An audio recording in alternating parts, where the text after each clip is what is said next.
Assalamualaikum warahmatullahi wabarakatuh. Selamat siang teman-teman semua. Kembali dengan saya Fiska Wulandari dalam podcast Info Semansabo. Kali ini saya bersama narasumber kita. Monggo Pak, silakan memperkenalkan diri. Ya, Assalamualaikum warahmatullahi wabarakatuh. Nama saya Dr. Muhammad Afwan. Saya dari PTD Puskesmas Bojong. Saya sehari-hari sebagai dokter Puskesmas di Bojong dan mendapat tugas tambahan sebagai kepala Puskesmas. Oke, baik, terima kasih. Salam kenal ya sama Pak Dokter. Oke, kita di sini akan berbincang-bincang mengenai yang sedang hits dan sedang menyelimuti dunia ya. Karena berhubung narasumbernya dokter dari bidang kesehatan, maka kita juga akan bahas dari bidang kesehatan.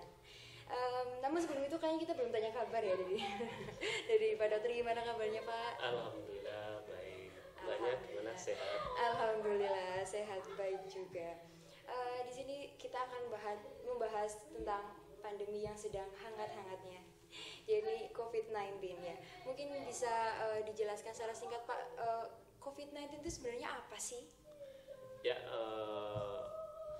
COVID-19 ini sebenarnya penyakit yang memang baru-baru ini melanda di dunia ya, dibahasakan menjadi pandemi COVID. Ya, kalau kita lihat namanya yaitu coronavirus disease 19, berarti penyakit yang disebabkan oleh virus corona dan ditemukan pada akhir tahun 2019 seperti itu. Oke, terus apakah COVID ini, terutama kita kan anak sekolah ya, pada anak apakah berbahaya gitu? Ya, sebenarnya pada semua tingkatan umur itu sebenarnya bisa mengalami terjangkit atau tertular. Cuman nanti komplikasi yang ditimbulkan oleh virus ini berbeda-beda. Nah, memang ada beberapa kelompok umur yang berisiko terhadap virus ini. Pertama, kelompok orang tua renta, ibu hamil, anak-anak balita biasanya. Selanjutnya yaitu orang-orang yang dengan penyakit komorbid ya. Penyakit komorbid ini yaitu penyakit yang bisa meningkatkan komplikasi karena terkena virus itu, seperti DM ataupun hipertensi. Nah, bagaimana dengan remaja? Remaja sebenarnya untuk komplikasi terhadap gejala dari virus corona ini sebenarnya tidak begitu berbahaya. Cuman yang paling sangat dikhawatirkan adalah remaja kita menjadi carrier atau pembawa, di mana dia nanti di luar tertular virus, terjangkit virus, kemudian dia pulang ke rumahnya dan akan menularkan ke orang tuanya di rumah, seperti itu. Jadi setiap lini usia itu memiliki resiko ya? Iya, betul. Nah, ini kan bisa dibilang itu hampir seluruh Indonesia ya pada khususnya itu terjangkit nih COVID-19. Kira-kira daerah mana saja sih yang dengan penderita COVID-19 ini? Ya, kalau kita lihat di Indonesia sebenarnya hampir merata nggih. Cuman memang kalau kita lihat kasusnya memang di daerah Pulau Jawa itu paling besar.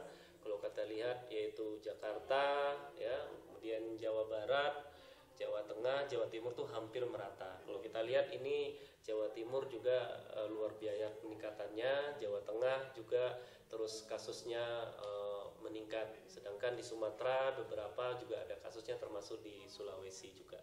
Jadi mungkin dipengaruhi sama kepadatan penduduk juga ya? Betul. Ini penyakit ini kan menular karena memang ada mobilitas manusia ya. Kita lihat dulu kasus di Jakarta itu dulu kan dibawa dari luar negeri, kemudian menular ke di Indonesia ke yang lainnya. Terus Bapak mungkin kan ada nih yang orang tuanya itu perantauan gitu ya, dan misalnya orang tuanya ini termasuk ODP, apakah anaknya itu pasti akan menjadi ODP juga atau bagaimana?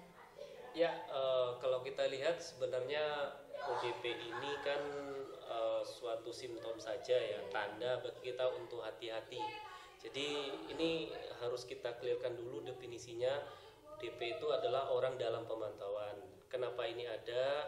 Karena kita perlu, kalau seperti di Puskesmas itu harus harus ada tanda kita surveillance untuk memantau ya. Kenapa ini ODP? Pertama, biasanya orang mengalami batuk, pilek, gejala-gejala lain yang masih ringan dan harus ada riwayat perjalanan dari daerah yang merah ya, bahasanya merah G. Apakah otomatis anaknya atau kalau bapaknya ODP terus anaknya menjadi ODP terus ODP? Tidak. Jadi ini sebenarnya ODP ini suatu tanda saja bagaimana kita nanti untuk memantau apakah nanti terjadi peningkatan menjadi PDP. Nah, kalau terjadi peningkatan PDP nanti kita lakukan intervensi selanjutnya seperti pemeriksaan lab dan sebagainya. Nah itu tadi ODP. Nah tadi terus juga tadi ODP ini bisa berpotensi meningkat jadi PDP. Dan ketika sudah misalnya lagi orang tua ya, orang tuanya sudah PDP, gimana cara mengetahui apakah anaknya ini terjangkit atau tidak gitu? Ya kalau kita lihat PDP ini kan pasien dalam pemantauan ya, pasien dalam pemantauan ya tetap sama ya, jadi tidak bisa serta merta anaknya atau istrinya menjadi PDP, tidak. Karena PDP ini juga belum tentu pasti dia confirm terhadap COVID ya. Jadi bahkan sudah confirm pun belum tentu pasti istri atau anaknya apabila bapak itu confirm COVID-19. Jadi intinya PDP ini, kalau PDP biasanya kalau dia sudah mulai mengarah kepada keluhan sedang atau berat, nah itu kita rujuk. Biasanya kita rujuk, nah itu kita lakukan biasanya di rumah sakit itu di swab. Nah di swab itu nanti kalau hasilnya menemukan hasilnya positif, nanti berubah namanya confirm ya, confirm COVID-19. Nah, apabila terjadi confirm ini, baru nanti kita kita cari kontaknya, namanya kontak erat. Nah, kontak erat ini juga bukan serta merta dia menjadi positif, tidak. Nanti namanya yaitu OTG, orang tanpa gejala. Nah, orang tanpa gejala ini nanti yang kita lakukan tes ya. Kalau tesnya negatif ya sudah, berarti itu bukan orang dengan confirm COVID-19, seperti itu. Jadi nggak semudah itu dikatakan langsung terjangkit gitu ya? Ya, betul Mbak. Jadi memang selama ini terjadi mispersepsi ya di masyarakat ya. Benar-benar. Pokoknya asal ada pemantauan dari orang puskesmas ya, ada status PDP, jadi seolah-olah di desa dia sudah divonis menjadi COVID-19. Ya, Kita benar. memang terutama di Kecamatan Bojong itu juga sedikit ada ya, tapi saya kira di warga masyarakat Bojong nggak begitu, cuman memang ada, saya dengar didatangi puskesmas padahal statusnya ODP. Nah, ODP itu memang dari protokol kita memang harus di rapid test. Nah, tapi di masyarakat berkembang, oh itu orang positif, itu orang COVID. Nah, itu yang betul-betul kita nanti teman-teman remaja, ya, teman-teman sekolah harus bijak ya, terutama menggunakan medsos ya. Jadi jangan orang bilang ini positif kita ikut-ikutan, jangan ya. Jadi sebenarnya kan media itu bagus ya untuk sarana kita, tapi kita juga memang betul-betul harus saring. Jadi jangan mudah termakan isu-isu yang belum ada kepastiannya gitu ya. Ya, itu yang saya harapkan pada teman-teman pelajar ya. Jadi sebagai insan pelajar yang saya kira sekarang sudah melek teknologi, tapi kita juga harus saring ya, jangan sampai tangan kita menjadi penyebar yang berita-berita yang hoax bahasanya ya, seperti itu. Malah nanti buat panik ya. Jadi mungkin selain dari kita pandai untuk memanfaatkan medsos, kita mungkin juga harus mengetahui nih gejala-gejala dari COVID-19 itu sendiri. Kira-kira gejalanya apa aja sih dok? Ya betul, ini penting kita ketahui bersama. Jadi gejala COVID-19 ini sebenarnya sama dengan gejala orang batuk pilek biasa. Nah ini harus saya jelaskan ini ya. Jadi gejalanya ya batuk, pilek, kadang-kadang panas ya, panasnya biasanya khasnya kalau virus itu memang di atas 38 derajat. Nah kalau gejalanya sudah mulai memberat biasanya disertai dengan sesak napas. Tapi apakah itu sudah bisa dikatakan COVID?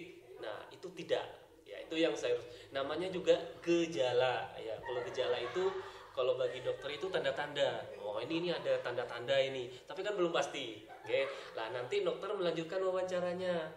Nanti kalau petugas biasanya nanya, ibu ada riwayat dari Jakarta. Dari Semarang itu kan daerah-daerah yang di sekeliling kita merah memang ya. Nah kalau ada itu, nah biasanya itu yang kita sebut tadi ODP itu. Nah naik statusnya jadi ODP. Kenapa kita buat status ODP? Karena nanti protokolnya berbeda. Nah berarti ini orang perlu pemeriksaan lanjut. Apakah itu rapid test? Kalau perlu kita lakukan swab seperti itu. Nah itu ya teman-teman gejalanya. Jadi kita juga harus mengetahui gejalanya supaya tidak mudah mengambil kesimpulan gitu. Apalagi sampai ikut menebar hoax yang malah membuat panik masyarakat gitu. Terus dok, ini kan kita kan anak SMA ya. Barangkali nanti udah masuk new normal itu berangkat SMA. Kira-kira apa saja yang perlu dipersiapkan untuk ya menghadapi new normal ini? Ya, ini penting ya saya kira karena presiden kita mengharapkan kita harus hidup berdampingan dengan COVID. Ini pun kadang-kadang dipelintir ya. Berdampingan. Nah, saya kira di sini kalau kita ambil positifnya, saya kira presiden kita minta bagaimana kita hidup produktif tapi tetap menjaga protokol-protokol kesehatan sehingga kita bisa hidup dengan normal. Nah, bahasanya new normal, bukan kembali ke normal ya, bukan back to normal ya. Jadi ini harus ini betul-betul ya, jangan kembali ke normal. Nah, new normal ini dengan protokol-protokol kesehatan. Apa yang harus kita persiapkan kalau kita mau sekolah? Pertama, saya kira pada pribadinya masing-masing dulu, teman-teman pelajar nggih. Nah, itu harus paham dulu ilmunya. Kita sebagai pelajar itu harus bekerja sesuatu dengan ilmunya. Apa yang harus kita ketahui, kita belajar. Sebenarnya media-media informasi sudah banyak nggih. Pertama, umpamanya harus memakai masker. Maskernya seperti apa ya? Terus boleh nggak gantian maskernya? Kadang-kadang kan gantian maskernya kan seperti itu. Terus berapa jam harus dipakai? 3 jam harus dicuci, umpamanya seperti itu. Nah, kalau kita seharian di sekolah butuhnya berapa masker? Kan seperti itu. Kemudian social distancingnya harus betul-betul dijaga. Jangan sampai nanti di kelasnya tidak berkerumun, tapi di kantin berkerumun. Sama aja ya. Nah, kemudian saya kira harus jangan lupa cuci tangan ya. Nanti saya kira sekolah mungkin menyiapkan ya cuci tangan. Tapi kalau saya menyarankan teman-teman di dalam tasnya itu sudah ada peralatan. Ya contoh minuman sendiri ya, bawa minum sendiri kan mengurangi sampah juga ya. Kemudian bawa hand sanitizer sendiri ya, peralatan makan sendiri, termasuk kalau bisa bawa vitamin sendiri ya. Itu penting sekali. Jadi saya kira itu yang harus teman-teman persiapkan ya itu. Nah, nanti di sekolah juga disiapkan sarana-prasarananya oleh sekolah. Saya kira sudah disiapkan lah mesti kalau mau melaksanakan kegiatan belajar mengajar di sekolah. Jadi gimana? Udah siap sekolah dengan new normal kali ini? Dengan new normal kan? Perlu banyak peralatan yang sesuai dengan protokol kesehatan. Tadi ada kata social distancing. Sebenarnya social distancing itu apa? Mungkin masih ada yang bingung atau ya salah paham gitu. Bisa dijelaskan dong? Ya, sebenarnya ini social distancing ini kan banyak sih maknanya. Intinya kita jangan berkerumun lah. Ada yang mengatakan jangan berkerumun, boleh ya. Atau jangan keluar tanpa tidak kepentingan banget gitu. Itu juga makna dari social distancing. Ya kalau cuman jalan-jalan, kumpul-kumpul sama temannya, saya kira itu bisa dibatasi. Ya, itu namanya juga social distancing. Sebenarnya ada lagi satu physical distancing ya. Kalau physical distancing itu kita menjaga jarak. Ya, menjaga jarak orang dengan orang. Oh, ini kan sudah ya 1 meter ya. Nah, itu harus dijaga physical distancing. Nanti saya kira tadi di sekolah juga paling diterapkan seperti itu ya. Jadi betul-betul itu bisa kita jaga. Terus ini dok, kan tadi disediakan tuh cuci tangan nih. Biasanya kan pakai sabun cair yang refill itulah ya. Nah kalau misalnya itu habis, kadang-kadang ada masyarakat itu yang penting sabun lah, yang penting ada busanya. Itu menurut dokter gimana? Ya betul, jadi tidak ada sabun khusus untuk membunuh kuman virus corona. Jadi ternyata menurut penelitian itu virus itu kena sabun apa saja mati. Ya pakai sunlight aja mati. Jadi nggak harus sabun merek A, merek ya, B ya. itu nggak usah. Yang penting sabun berbusa ya, Ya, itu virus itu pasti mati. Yang nggak betul itu nggak pakai sabun ya, cuman air saja itu nggak mati kumannya. Jadi betul-betul harus menggunakan sabun. Bagaimana kalau tidak ada sabun? Boleh pakai hand sanitizer, boleh ya. Makanya tadi saya sampaikan ya.